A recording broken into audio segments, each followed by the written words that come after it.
What's going on, everyone? Welcome back to Sideline NBA Edition. We're back every Wednesday at noon to break down and discuss the current state of the NBA. I'm your host, Matt Sampson. Before we get going, be sure to like the video, subscribe to the channel, leave a comment down below. I'm joined today by T. T, what's going on? Hanging in there. Another day. Another day. Let's discuss some hope. Unfortunately, no Sam today. Like I said, he was fired. Workplace misconduct. He's flirting with all the coworkers here. We can't have that, in today's day and age, Sam. Settle down. But without Sam, we're just going to get right into it. The biggest story going might be the Los Angeles Lakers, T, and they were winning without LeBron. Anthony Davis was getting going. Now LeBron's back. The winning has continued. I think right now they're a 6th seed in the West, but I think they're right on the doorstep of being into the 5 seed. Versus the Clippers. They have a big game versus the Clippers coming up. Half game out. T, I know you're a big believer in the Lakers in the playoffs. What do you make of this recent surge by them? Well, as much as I want to scream on the floor and tell everyone, "Hey, I was right and you were wrong," in the end, this team had guys, I get it. It's a LeBron team. We so knew. You guys will say, "Oh, they won the championship in the bubble," so it's okay. He didn't know anything was coming anyway. So asterisk championship. Yeah. I will say we've been believers in the Lakers. When they were in the play-in and outside the playoff picture. I just think they have. I mean, from a roster perspective, dude, they have when Anthony Davis is going, they have 2 top 10 players in the league. You know what I mean? And the teams around them is a lot better since the trade deadline. I think I'm not going to pick them to win a championship. I think they could easily make the West Finals. Absolutely. It does come down to AD though, because obviously LeBron has came back and he's able to just with the way he passes and orchestrates the offense, he's able to just go out there and get a triple-double pretty much. Dude, LeBron's huge.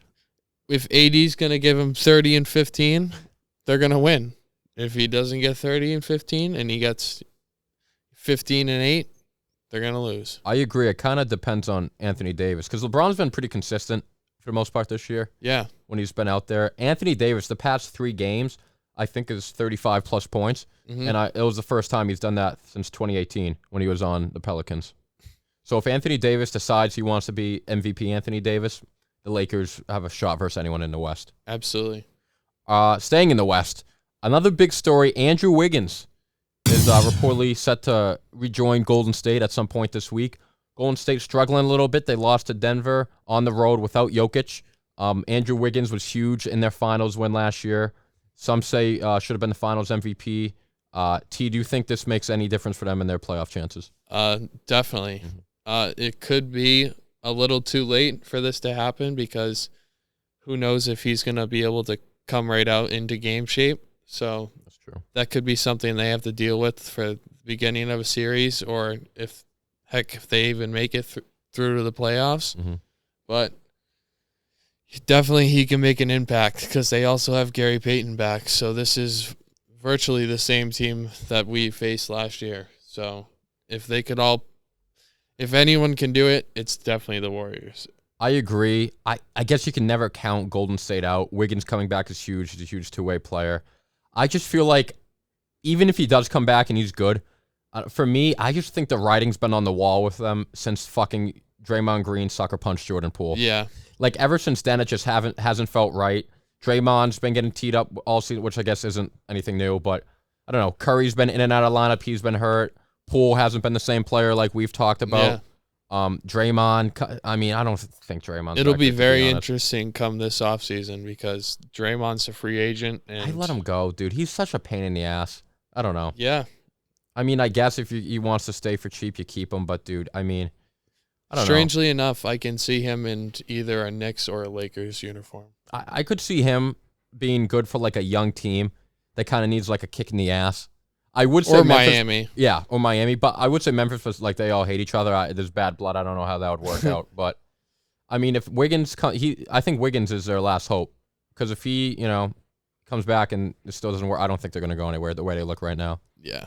So there's that. In the East, T, we were talking about this weekend a little bit, what we think, how the East is going to shake out. Sixers have struggled a little bit here down the stretch. Celtics playing a little better. Milwaukee's still rolling. Knicks are playing good basketball. Cleveland, all those same teams. Miami's struggling. We got about 4 games left in the season, so playoffs right around the corner. Who do you like at this point with 4 games left to come out of the East? Who you looking at? It's gonna come down to us versus Milwaukee. Okay. I see it all down to Game 7, and I really don't know what to expect because I think I was going with Milwaukee a couple weeks ago. I think I did say that on this podcast in like the first they don't remember one. You will. Well, I'm lie. But, I do it all the time. Then they blow them out by 40. No, so you picked the Celtics. I remember. So yeah. It's. I don't think anyone else really has a shot. I mean, you don't think Sixers? I think the Sixers got hot, but I think they're frauds too. Harden dealing with an Achilles thing. I mean, he was dealing with it in it's seemingly the last 2 seasons as well. So it looks like it might be time for him to actually get his Achilles looked at because this is a seasonal injury that he's dealing with. I was gonna say, me and you are big Harden fans, but I feel like ever since he got fat on purpose to get his way out of Houston, his body hasn't been the same, whether with injuries or just like how he's just held tried up. to like lose weight as fast as he can for the season. And he just hasn't looked the same, like physically. You know what I mean? I feel like it's caught up to him. He tries the Luka technique, except Luka's doing that technique and he's 23 years old. You're 33 years old. Yeah, Harden's doing the Luka technique. Let me play myself into shape. Yeah. You can't do that when you're not in your youth anymore. I also think Embiid's a dog. I think he's got choking in him. I think Doc Rivers' teams are notorious for blowing leads and choking in the playoffs. Yeah, and if Harden's gonna get hurt and sit out games, then Embiid's gonna do it too. I'm with you. I think Philly are complete frauds. I wouldn't pick them. I think it comes down to Celtics Bucks, and the winner of that series wins I think that's the finals. Embiid will win MVP though. He will. He will be the regular season because they set a narrative and it's him. Yeah. Celtics Bucks. Well, here's the thing. I think you're right. I think the Celtics Bucks are 2 best teams in the league. I think they're literally so fucking close. Like, you could really pick either of them. And I think if it goes down to a Game 7, which it probably will, and the Celtics lose because Bucks, in Milwaukee have that momentum and everything, it'll be the Celtics' fucking fault for how they came out after the All-Star break. I honestly don't see anyone in the West beating these 2 teams, though. No.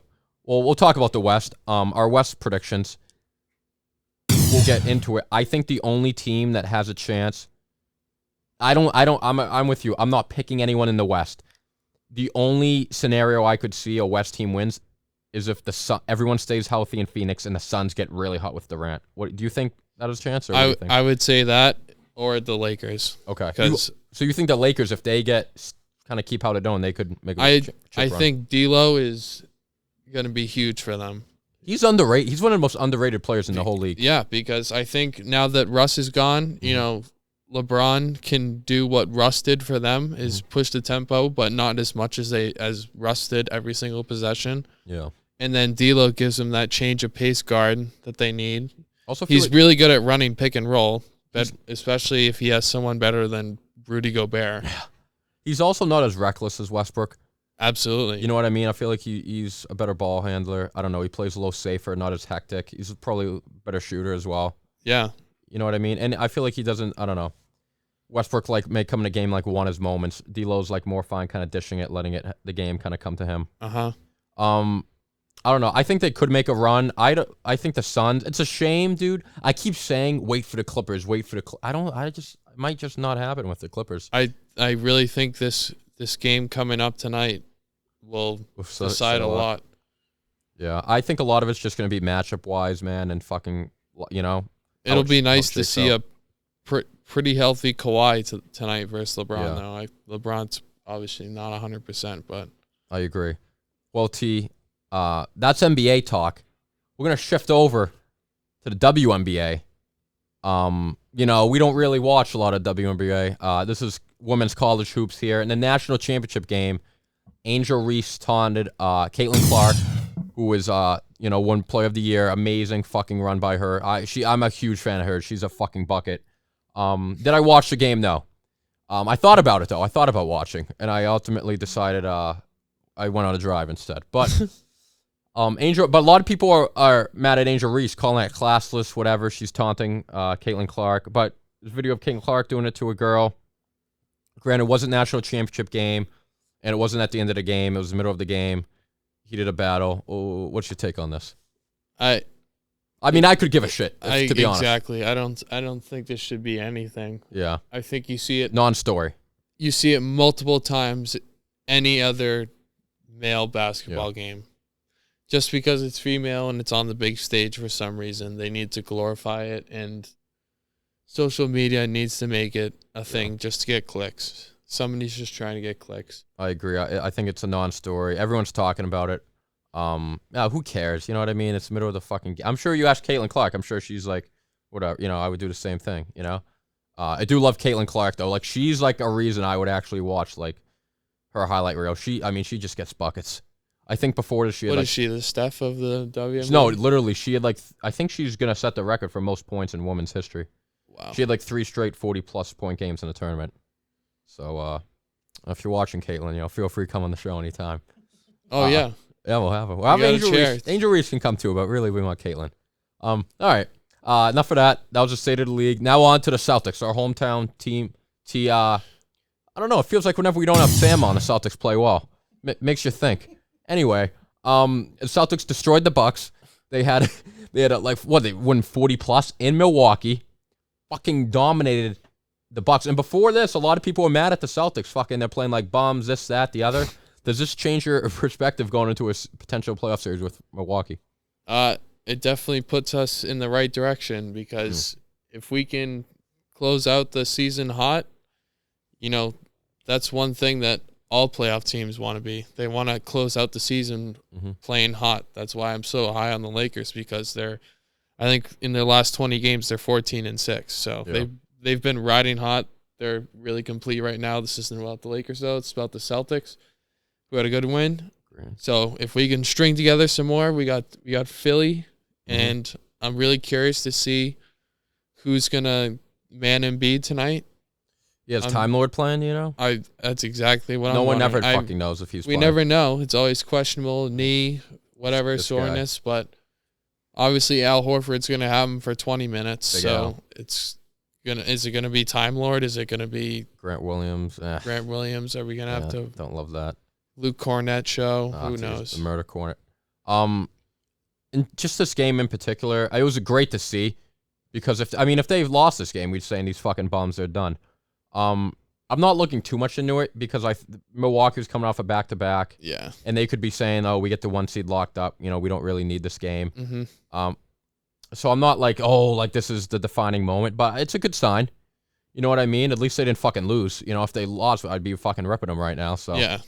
It would be one thing, too, if it was a blowout in the Garden. Yeah. At least we can show them that we can go to Milwaukee. And we won a big road game in Milwaukee, Game 6 last year, when Tatum put his cock in the fucking whole state of Wisconsin. He likes 45. those rims, which is a good thing. Yeah. So no, it's good to see, and I will be very excited for that playoff series if it happens. Staying with the Celtics, they've been finding a groove before the playoffs. We kind of just talked about that, but I'll just ask you, T, is there any team you think besides the Bucks that could give the Celtics, like a lot of people are saying Miami, because sometimes we have trouble versus Miami. We could play them, their 7 seed with a 2 seed. Do you think it's only the Bucks that could knock us out, or do you see anyone else who could give us trouble? I think the Cavs scare me. Okay, they play us tough. And yeah, I mean, I've just slowly learned that, because we can't beat them. No, not on the road in the regular season, or we lost to them. I think we were 1-3 against them. So we lost 1 at home, beat them once at home, and then lost both in Cleveland. So I don't know when we would play them. Probably the second round. Yeah, but beat the Knicks. I mean, it's a good thing that we're a 3-point shooting team, because I feel like they have one thing good about Cleveland is they always have the rim on lockdown with Mobley and Allen. Like, that's 2 7-footers that are just elite at shot blocking. So yeah, they get a good group of bigs. That would eliminate us being able to drive. I mean, Rob Williams would probably have a tough series, not because he can dominate, but 2 of them are going to cancel him out. Yeah, no, I agree. Cleveland plays us tough. That'd be a tough series. I don't think anyone in the East can beat us besides the Bucks. But what I'm worried about is kind of what Miami did last year. We went 7 against them. and that was shouldn't have gone 7. That was a hard fucking series. And I feel like by the time we got to Golden State in the finals, like Tatum was like kind of out of gas a little bit. Yeah. You know what I mean? We kind of worn down. Like if we go like in the second round 7 versus like the Cavs in Milwaukee, or excuse me, if we go like 7 versus the Cavs or Philadelphia, and then we get to play Milwaukee and we go 7 versus them, and then you get to the finals and you got to play KD and the Suns.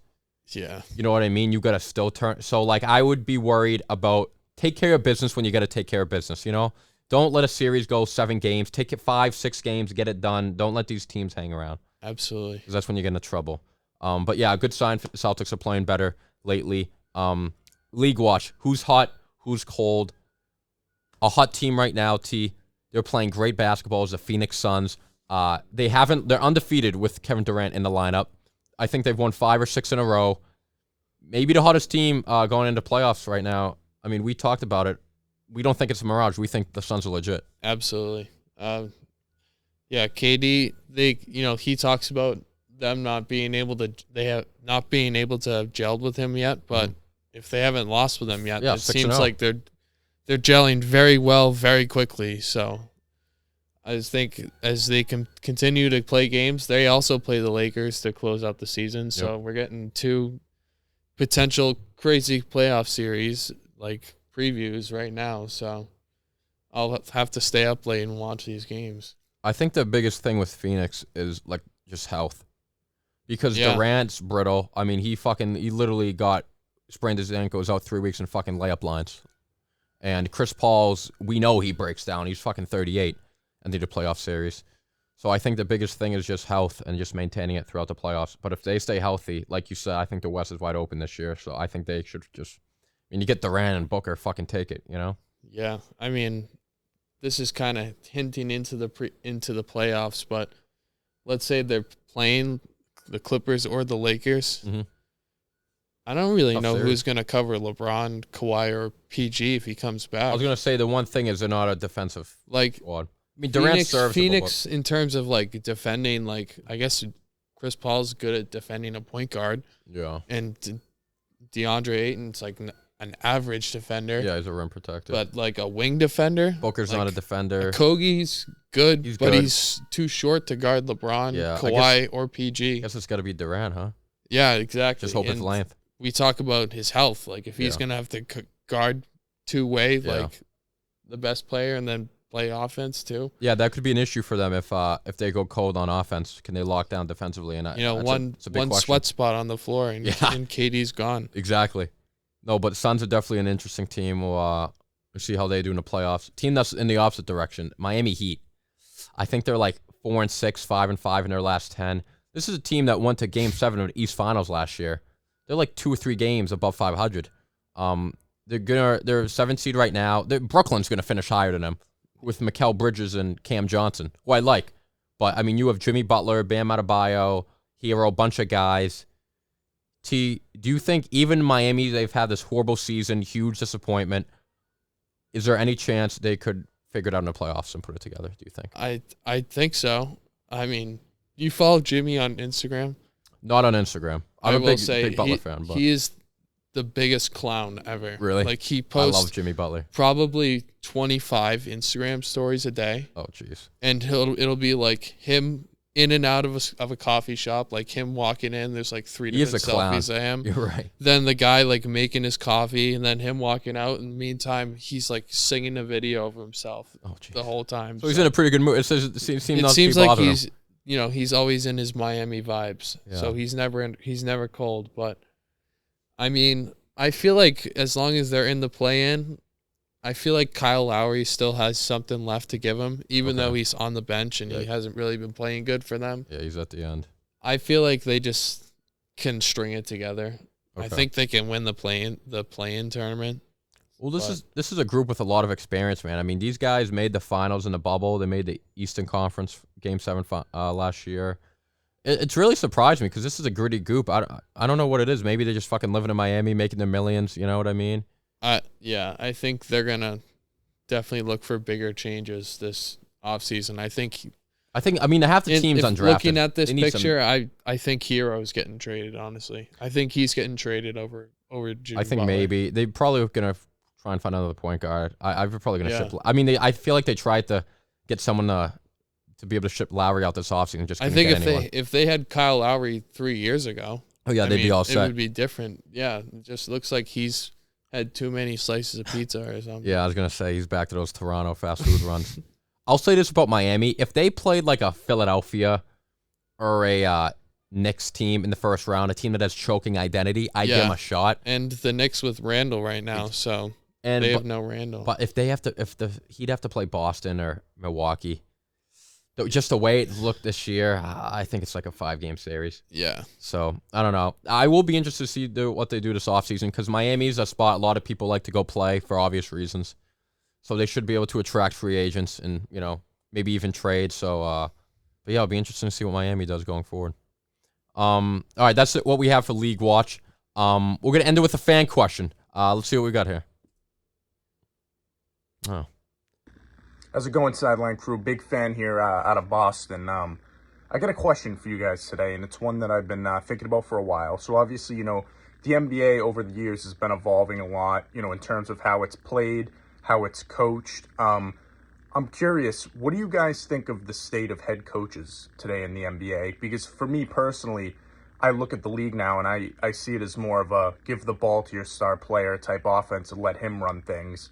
On both ends of the floor, to be honest. So, with the emergence of players like Giannis and Jayson Tatum and all these guys that demand the ball so much and play the offense through them, do you think head coaches are even, necessary anymore? Obviously, you need head coaches there, kind of as a, it's a tradition, but do you think they're more of ego managers now, making sure that all their players are on the right side of things? Because, we saw with Phil Jackson try to make a comeback with the Knicks trying to do the triangle offense and stuff. And it seems like those types of coaches who run in the plays and these strict offenses don't work in the league anymore. But, let me know, guys.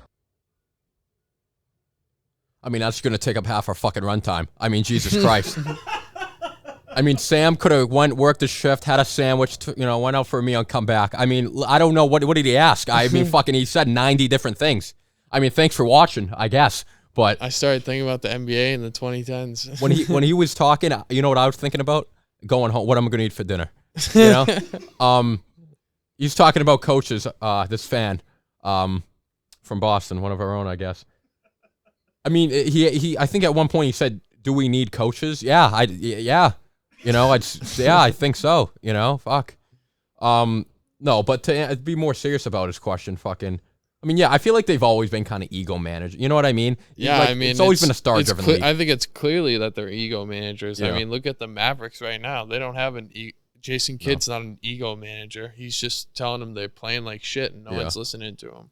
I mean, it's kind of like, look at some of the guys. I mean, the Cavs went to the fucking finals with David Blatt. You know what I mean? Like, it really doesn't matter, dude. Like, fucking I could coach LeBron, and you know what I mean? LeBron coaches his team anyways. It makes a little bit of a difference. Like, I would say maybe throw out like a 7-game series, like defensive strategies, how you're like going to attack certain players and shit. But at the end of the day, the teams with the best players are going to fucking be there at the end, So, yeah. I will say Ty Lue is 10-0 against LeBron. Oh. As Clippers head coach. That'd be an interesting. Which is crazy. I'd like to see that playoff matchup, the Battle of LA. Because he coached Clippers, LeBron Lakers. to the finals, and then he's coached against them, and now he makes LeBron not be able to beat him. Dude, I think Ty Lue's a good head coach. I do think out of very few other good real coaches. Yeah. He's one of the few ones that actually makes a difference. Like has respect. And I think there are different types of head coaches too. Like there are some guys who are more X and O and some guys who are just like more locker room guys. Like I feel like Brad Stevens had no control of his locker room, but he was a good X's and O's guy. Yeah, absolutely. And then I feel like there are other coaches, I don't know, maybe like a Doc Rivers or someone who may not be the best X and O's guy, but he knows how to manage egos, manage star players, get the best out of his guys. And at the end of the day, you get fucking LeBron, you get Durant, you'll be there at the end. Yeah. You know what I mean? So, that's that question. Have his own fucking segment on the show. All right, that's it. That's all we got for today. Thanks for sticking around for Sideline NBA. Remember, come back every Wednesday at noon for our latest episodes. This channel is completely viewer supported, so please be sure, like the video, subscribe to the channel, leave a comment below. It really helps out. We'll see you next week. with or without Sam.